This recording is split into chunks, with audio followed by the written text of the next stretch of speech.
جاتے وقت make up کے بہترین لوازمات لانے کی یاد دہانی کروائی۔ سارا کی منگنی پر شہر کے سب سے مہنگے بوتیک سے سوٹ لینے کی ضد کرے ان کی حسرت ہی رہی تھی۔ انہوں نے خود اس طرف توجہ نہیں دینی شروع کر دی تھی۔ نامحسوس انداز میں اس پر اپنی گرفت مضبوط کرتی چلے گئی۔ عثمان احمد کا وجود اس گھر میں نہ ہونے کے برابر تھا۔ وہ صرف دولت کمانے کی مشین بن گئے تھے۔ اب عملاً اس گھر پر فارغ کی اجارہ داری تھی۔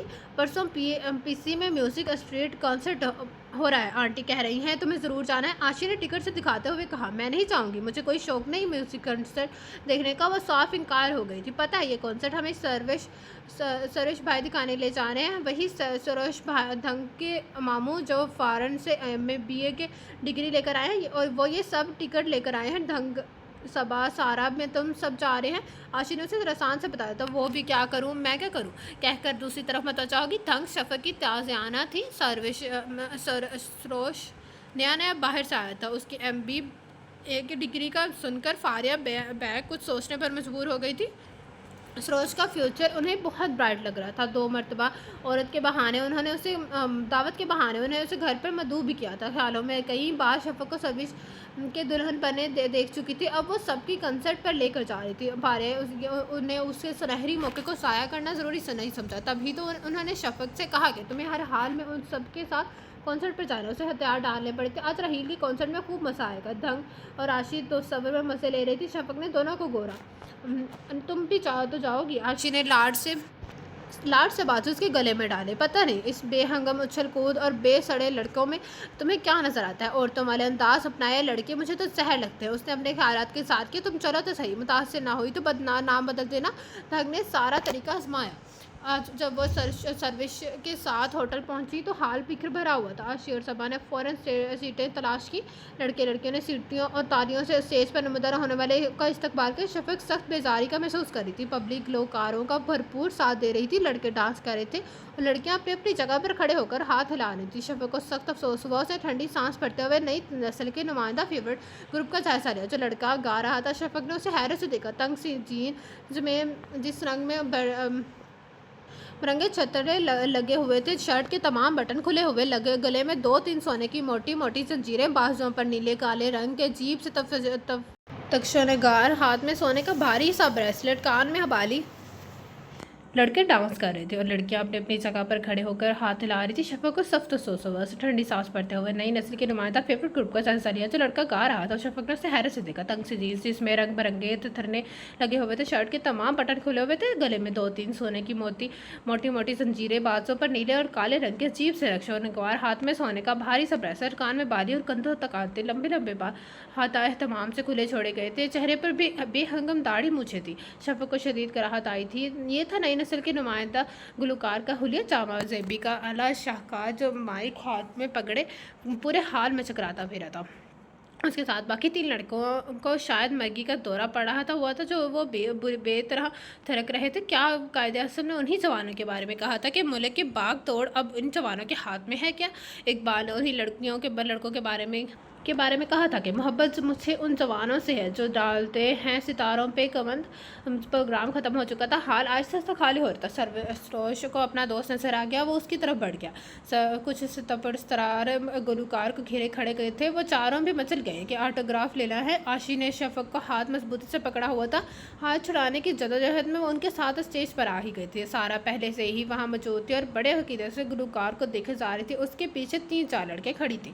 ان کے لبوں سے تو باقاعدہ ٹھنڈی آہیں نکل رہی تھیں۔ سارا اس کے قریب پہنچ گئی تھی۔ اب ایک طرف سے دھنگ اور دوسری طرف سے سارا نے اس کو ہاتھ پکڑا ہوا تھا۔ اسی حالت میں وہ رحیل کے قریب پہنچی۔ چھوڑو میرا ہاتھ، کیا جنگلی پن ہے؟ شفق ہنسی اونچی آواز میں کہا تھا۔ جب بھی تو وہ چاروں متوجہ ہوئے تھے، ارد گرد کے باقی لوگ بھی انہیں دیکھنے لگے تھے۔ Autograph please. دھنگ نے پھولے سانسوں سمیت سنہری جلد والی آٹوگراف بک رحیل کی طرف بڑھائی تو مسکرا دیا، ساتھ ہی نظر شفق پر دوڑائی جو غصہ ضبط کرنے کی کوشش میں سرخ ہو رہی جا رہی تھی۔ رحیل نے سائن کی آٹوگراف بک دھنگ کو واپس کی۔ سارا کو جانے کیا شرارت سوچی کہ شفق کا ہاتھ پکڑ کے آگے کرتے اور بولی، شفق کو بہت شوق ہے آپ سے آٹوگراف لینے کا، وہ بھی ہاتھ پر۔ یہ آپ کی سب کی بڑی فین ہے۔ رحیل نے مسکراتے ہوئے والا ہاتھ آگے بڑھایا تو پھٹ پڑی۔ نہیں ہے شوق مجھے ہجڑوں سے آٹوگراف لینے کا، ہوں آدھے تیتر آدھے بٹے۔ سارا وہ چاروں بھی اس کا دماغ پر ہکا پکا رہ گئی۔ جب تک راحیل ہوش میں آتا شفق سروش کو تلاش کرتی باہر نکل گئی تھی۔ وہ اب کہیں بھی نظر نہیں آ رہی تھی۔ وہ چاروں سخت شرمندہ ہوئے۔ عاشق نے یہ بات سنا لی اور ان سے معذرت کی، یہ سب میری وجہ سے ہوا ہے۔ سارا کی نظریں ہی نہیں اٹھ رہی تھیں۔ ان چاروں کی شکل دیکھ کر راحیل نارمل ہو گئی۔ اٹس اوکے، کوئی بات نہیں، اس کے کندھے ہچکائے۔ وہ چاروں اس کی اتنی گروتی ہوئی کہ اسے اپنا ایڈریس اور فون نمبر تک دے دیا۔ یہ تم نے کیا حرکت کی ہے؟ اگر اس لڑکے کو ہم نہیں سنبھالتے تو تمہیں مزہ آ جاتا، کیونکہ وہ سخت غصے میں تھا۔ دھنگ نے واپسی پر اسے خوب لتاڑا۔ تو کسی نے کہا تھا معذرت کرو، سچ بات کہی تھی میں، اس میں غصہ ہونے کی کیا بات ہے؟ شفق اب اطمینان برقرار تھا۔ عاشی بھی اس سے ناراض تھی، مگر شفق نے اسے منانے کی کوشش نہیں کی تھی، کیونکہ وہ خود کو حق پہچان سمجھ رہی تھی۔ فراز کی شادی تھی، مہندی کی رات اس نے میوزیکل نائٹ کا اہتمام کیا تھا اور انہیں بڑے اصرار سے مدعو کیا تھا۔ فرزان چاروں کا مشترکہ دوست تھا، کالج اور یونیورسٹی میں اکٹھا ان کے ساتھ پڑھا۔ عملی زندگی میں قدم رکھتے اس نے گوہر سے شادی کرنے کا فیصلہ کیا تھا، جبکہ وہ چاروں میوزک کی دنیا میں فی الحال اپنے قدم مضبوط کرتے۔ کاشف کی بات خاندان میں اس کے کزن سے طے تھی۔ سمیر کی بھی منگنی ہو چکی تھی، بہم نجم بھی کہیں انوالو تھا، بس اب راحیل ہی بچا تھا۔ مہندی کی رات وہ چاروں ان کے ہاں موجود تھے۔ فراز کی سالیاں اور دیگر لڑکیاں انہیں گھیرے بیٹھی تھی اور طرح طرح کے سوالات سے زج کر رہی تھی۔ اسے بھیڑ میں اس کی نظر صبا اور عاشی پر پڑی تھی۔ راحیل کو رضا نے کیوں خوشگواری سے حیرت ہوئی تھی۔ عروج آنٹی کہہ رہی ہیں کہ ہار کہاں رکھے ہیں؟ اس جانی پہچانی آواز پر راحیل نے بے اختیار سر موڑ کر دیکھا۔ آف وائٹ چوڑی اور پاجامہ اور نیٹ کے کرتے میں بوس بڑا دوپٹہ سر پر لیتے ہوئے شفیق وہ ایک لڑکی سے مصروف انداز میں باتیں کرتی اندر مڑ گئی۔ اس کا کچھ روز پہلے والا تنا سا روپ راحیل کو یاد آ گیا۔ اس کے کپڑوں کا رنگ تک اسے یاد تھا، آسمانی رنگ کی قمیض اور سفید شلوار پہنے، سر پر ہم رنگ سے اسکارف لیے، دوپٹہ شانوں پر پھیلائے۔ وہ دوسری لڑکیوں سے الگ نظر آ رہی تھی، اس لیے اس کے ذہن کے گوشے میں محفوظ ہو گئی تھی۔ کچھ دیر بعد وہ پھر باہر آئی، اس کے ساتھ فراز کی بہن تھی شاید۔ ارے شفق دیکھ تو میوزک اسٹریٹ والا راحیل آیا۔ ایک پیاری سی لڑکی نے اسے تمطلا کیا، بڑی میری بلا سے جو بھی آئے، مجھے ان لوگوں سے کوئی دلچسپی نہیں ہے۔ وہ روکھا سا جواب دے کر آگے بڑھ گئی تھی۔ اب تمام لڑکیاں اس پر وہ طرح طرح کے جملے کس رہی تھیں۔ ارے بد دماغ ہے، خود کو منفرد بنانے کا شوق ہے، مس یونیورس تصور کرتی ہے اپنے آپ کو۔ راحیل جیسے لوگ اس سے ملنا اور سننا اس لڑکی کے لیے اعزاز کی بات ہونی چاہیے، مگر یہ محترمہ تو توبہ، لڑکیاں اس کی ذات کے بخیے دھیڑ رہی تھی۔ دھن کا منگیتر آسٹریلیا سے آ گیا تھا۔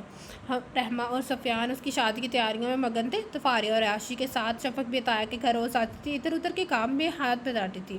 دھنگ تو اسکن خراب ہو جانے سے دھوپ میں بھی نہیں جاتی تھی۔ اس کی شادی کی اکثر شاپنگ رومیسا، عاشی اور صبا نے کی تھی۔ وہ تو مزے سے نئے ماسک لگائے آرام کرتی رہتی تھی اور کوئی چیز پسند نہ آنے پر آرام سے ریجیکٹ کر دیتی تھی۔ دھنگ اور سارا کے دماغ پر میرا راحیل شادی پر بلانے کا کیڑا عقل برا رہا تھا۔ اگر وہ جاتا تو ان کے احساس میں برتری کو اور بھی توقع ملتی۔ پھر انہوں نے فون پر اس سے رابطہ کر کے شادی پر پڑھنے کے لیے کہا تھا۔ راحیل نے نہ جانے کیسے آنے کا وعدہ کر لیا۔ اب خاندان بھر میں کلبلی مچی ہوئی تھی کہ دھنگ کی شادی پر میوزک اسٹریٹ والا راحیل آ رہا ہے۔ لڑکے لڑکیاں بہت ایکسائٹڈ ہو رہے تھے۔ رحمہ اور سفیان کا سر اور بھی اونچا ہو گیا تھا۔ فاریہ اندر ہی اندر سے رہ گئی تھی۔ راحیل نوجوان قسم کا پسندیدہ سنگر تھا، آج کل ہر طرف اس کا چرچا تھا۔ میوزک کنسرٹ میں جانا اور گھر پر ان سنگرز کو بلانا ہائی کلاس میں اسٹیٹس سمبل بنتا جا رہا تھا۔ سفیان دولت کی دوڑ میں باقی تینوں بھائیوں سے آگے نکل گیا تھا، اس لیے فاریہ کو شدید اذیت ہونے لگی تھی۔ حالانکہ گھر میں خوشحالی اور سہولیات کا دورہ تھا، تو 2 نئے ماڈلز کی مہنگی کاریں گراج میں موجود تھیں۔ گرمیوں کا سیزن وہ مری میں خریدے گئے تھے۔ کاٹیج میں گزارتی تھی، سال میں ایک آدھ بار باہر بھی چلی جاتی، مگر پھر بھی انہیں چین نہ تھا۔ سفیان کے پورس میں ہر 6 ماہ بعد نئی گاڑی نظر آتی۔ رحمہ دھنگ کو رومیسا گرمیاں سوئٹزرلینڈ میں گزارتی ہیں، دبئی اور پیرس ایسے جاتی ہیں جیسے لوگ کراچی یا لاہور کا چکر لگاتے ہیں۔ رحمہ واپسی پر اپنے ڈائمنڈ سیٹ کی نمائش کرنا بھولتی نہیں تھی۔ کرسٹل کا نفیس سا ڈنر سیٹ جو وہ 1 سال پیرس سے لائی تھی، اس کا تذکرہ وہ ہر ہائے گئے سے کرتی تھی۔ اسے ایسے میں فاریہ کے سینے پر کیوں نہ سانپ لوٹتے، سارا غصہ عثمان اور شفق پر اترتا تھا۔ دھنگ کی شادی کی رسمیں شروع ہو گئی تھی۔ آج اسے مایوں بیٹھایا جا رہا تھا، بہت زبردست لائٹنگ کی گئی تھی، ہر آئے کی نظر ضرور سراہتی۔ دھنگ کا مایوں کا جوڑا 30,000 میں بنایا تھا۔ رحمہ نے سب کو جوڑے کی لاگت بتائی تھی، سب واہ واہ کر رہے تھے۔ شفق کو اس نمائش سے کوئی دلچسپی نہیں تھی۔ دھنگ کی شادی پر پہنے جانے والے ملبوسات فاریہ نے خود اس کے لیے بنوائے تھے، اسے علم تھا شفق سب سے دلکش اور خوبصورت ہے، مگر مہنگے ملبوسات اور سلیقے سے کیا گیا میک اپ اسے سب سے ممتاز کر دے گا، اور ہو سکتا ہے کسی مل آنر بیگم اسے اپنے بیٹے کے لیے پسند کر لے۔ دھنگ کی مہندی اس کی